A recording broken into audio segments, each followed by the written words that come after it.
Welcome back, citizens. Caroline here. I am beyond excited today. I saw the word powers on the lesson plan, so I think we're going to be talking about superheroes. Oh, wait. Hold up a second. Oh, this lesson is about the separation of powers in the U.S. Constitution and government.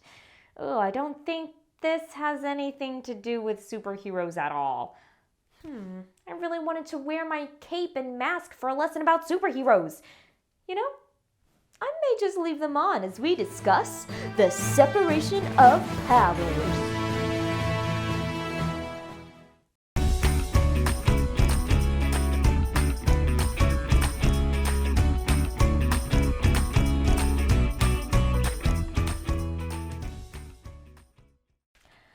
I was pumped about the possibility of talking about superheroes, but I gotta say, this separation of powers is interesting stuff too. You may remember in a previous lesson we discussed the different types of government. To recap, they include autocracy, oligarchy, and democracy, with variations of each found around the world. So, why did the United States choose to become a democracy?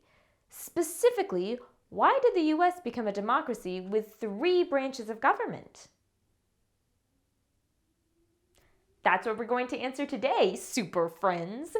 By the end of this lesson, you will be able to define the separation of powers, elaborate on the reasons a separation of powers was supported by Charles Montesquieu, sounds like a superhero name, and cite the reasons why the Founding Fathers adopted Montesquieu's ideas when creating the US Constitution.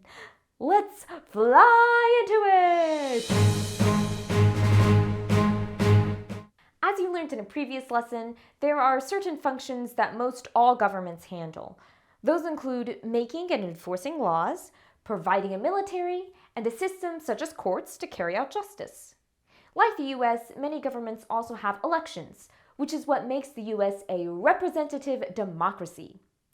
That means citizens elect leaders to make decisions and carry out the tasks of government.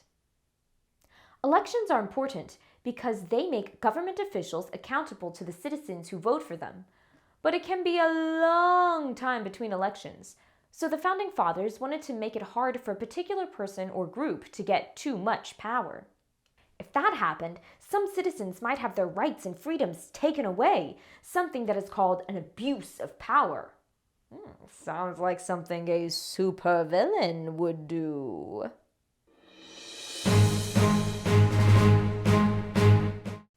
Many of our Founding Fathers read a lot of books and were familiar with the writings of Enlightenment thinkers such as Thomas Hobbes, John Locke, and Jean-Jacques Rousseau, but especially Charles Montesquieu.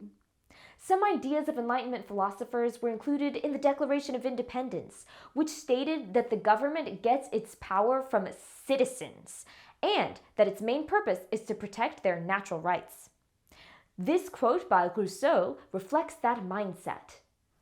Montesquieu, a French nobleman, wrote a book known as The Spirit of the Laws, in which he advocated for concepts such as religious liberty, free commerce, and the rule of law, which basically means that all rules apply to everyone equally. In this book, he expressed admiration for the British government and its separation of powers. Back then, it went something like this. Parliament made laws, the king enforced laws, and the courts interpreted laws and applied them in specific cases. For example, Montesquieu believed that before the king ordered someone to prison, it must be proved in a fair trial that they actually broke an existing law. Let's be honest, things weren't quite that super in Great Britain. At the time, Parliament held most of the power and didn't really represent all of the people. But Montesquieu's writings about separating powers made sense to our Founding Fathers, one of the original super teams. They also liked his idea about giving different branches the ability, the superpower, to prevent each other from abusing its authority. Above all other aspects of government, Montesquieu supported dividing the power among different branches to keep any one group or person from becoming too powerful. Kinda like kryptonite, huh?